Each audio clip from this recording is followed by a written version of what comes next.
just after 4 in the morning. A sequence of emergency notifications moved through Russia's most restricted command channels, the kind that are never acknowledged publicly but trigger immediate protocol changes. Senior officers were pulled from sleep into secure rooms where large screens filled with incomplete data and unanswered questions. What became clear within minutes was deeply unsettling. Ukrainian forces were no longer attempting to challenge critical high ground along the front. They had already taken it, not advancing toward it, not preparing an assault, but occupying it as an accomplished fact. These elevations were not symbolic terrain. For 18 months, they had functioned as the backbone of Russian control across the sector. From these ridges, artillery observers had dominated valleys below. Supply roads had been monitored continuously, and Ukrainian movement had been punished almost the moment it began. The heights had been fortified layer by layer. Trenches reinforced, bunkers hardened. Firing positions integrated into a defensive network planners believed would endure indefinitely. Losing them was not considered a realistic scenario. In the days leading up to the assault, subtle indicators had appeared. NATO surveillance platforms tracked Ukrainian logistical movements that did not fit normal resupply patterns. Ammunition stocks shifted forward in small increments. Command elements relocated closer to the line without increasing electronic activity. Units trained at night, reducing thermal and signal exposure.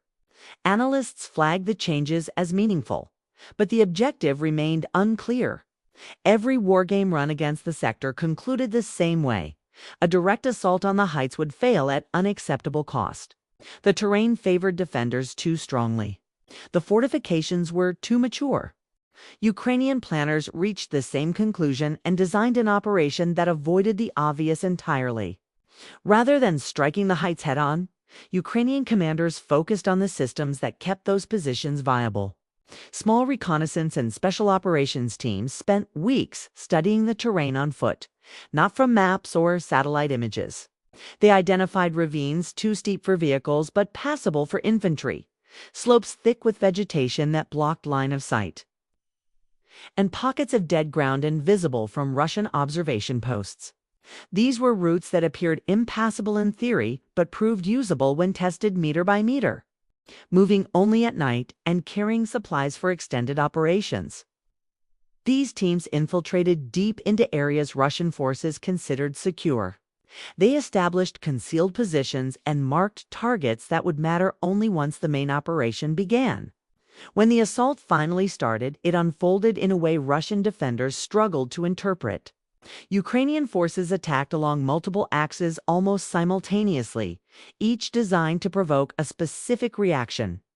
On the western approach, armored units and infantry advanced in a conventional pattern, drawing immediate attention and fire.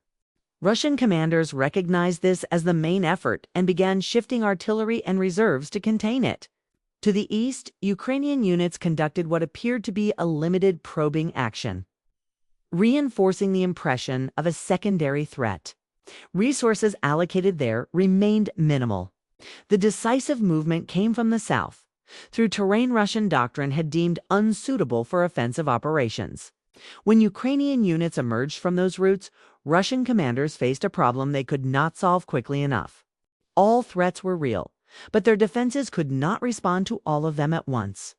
The first real sign of collapse came not from the front lines, but from the rear. Supply depots were struck. Communications towers went offline. Fiber lines were severed.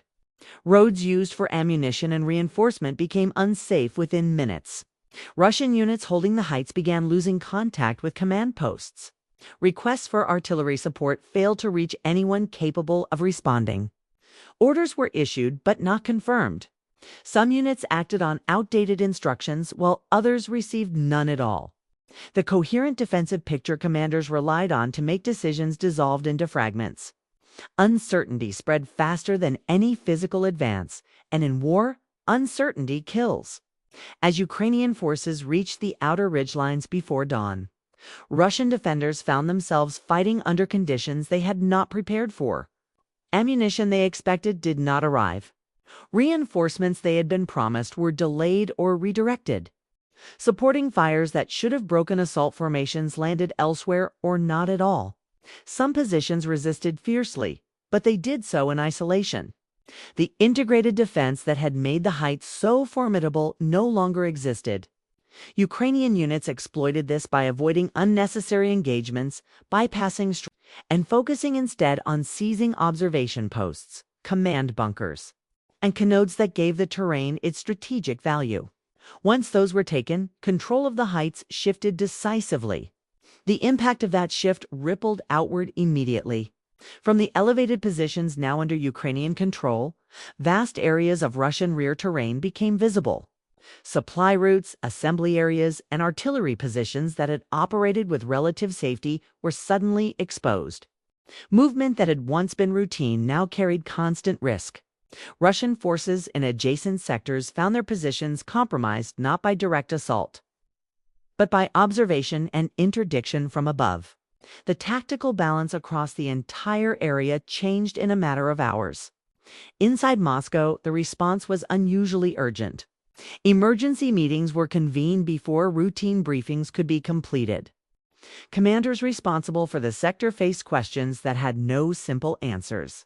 How had Ukrainian forces moved through terrain assessed as impassable? Why had early warning systems failed to identify the assault in time? How had communications collapsed so completely under pressure? The explanations pointed to systemic weaknesses rather than individual failures. Intelligence assessments had been flawed. Defensive assumptions had gone unchallenged. Command systems had proven brittle when disrupted simultaneously. Public messaging lagged behind events on the ground. Russian state media, typically quick to frame setbacks as planned withdrawals or tactical adjustments, remained silent for much of the day. That silence was itself revealing. Military bloggers and unofficial sources filled the gap, posting fragmented accounts of units overrun, defenses breached, and commanders who had assured leadership the heights were secure. The gap between official narrative and battlefield reality became increasingly difficult to ignore. Standard doctrine demanded immediate counterattack. Critical terrain, once lost, must be retaken before the enemy can consolidate regardless of cost. Russian forces attempted to follow that doctrine, but conditions had changed. Units assigned to counterattack were already weakened. Ammunition stocks were low. Communications remained unreliable. Most importantly, the routes they needed to use were now fully visible from the heights they were trying to recapture. Approaching forces came under fire long before reaching assault positions. The same terrain that had protected Russian defenders for months now favored Ukrainian forces holding it. Early counterattacks failed, suffering losses without achieving their objectives. Ukrainian commanders anticipated this phase. Assault units transitioned rapidly to defensive operations, occupying Russian-built fortifications designed to withstand heavy bombardment. Anti-armor weapons were positioned along likely avenues of approach. Supplies flowed forward along routes opened by the operation, sustaining forces preparing for prolonged defense. There was a bitter irony in the situation: defenses Russia had spent months constructing to deny. Ukrainian advances were now being used to repel Russian attempts to reverse the outcome. Military analysts examining the operation focused on more than the ground gained. The assault demonstrated a level of coordination across infantry, armor, artillery, special operations, and electronic warfare that many believed had been degraded by prolonged attritional fighting. It revealed a depth of Ukrainian intelligence on Russian positions and doctrine that should concern Moscow. The speed with which a seemingly impregnable defense unraveled raised uncomfortable questions. If terrain held for 18 months could fall in a single night, what other assumptions might no longer hold? As the situation continues to evolve, pressure on the newly captured positions will intensify. Russian forces cannot afford to accept the loss permanently and will continue to seek ways to reverse it. Ukrainian forces understand that taking ground is only the beginning, and that holding it against an enemy willing to absorb heavy losses is the greater challenge. What is beyond dispute is the significance of what has already occurred. Defenses once thought unbreakable failed under coordinated pressure. The battlefield changed faster than anyone expected, and the realization now spreading through military planning rooms on both sides is simple and unsettling. What was once considered impossible has already happened.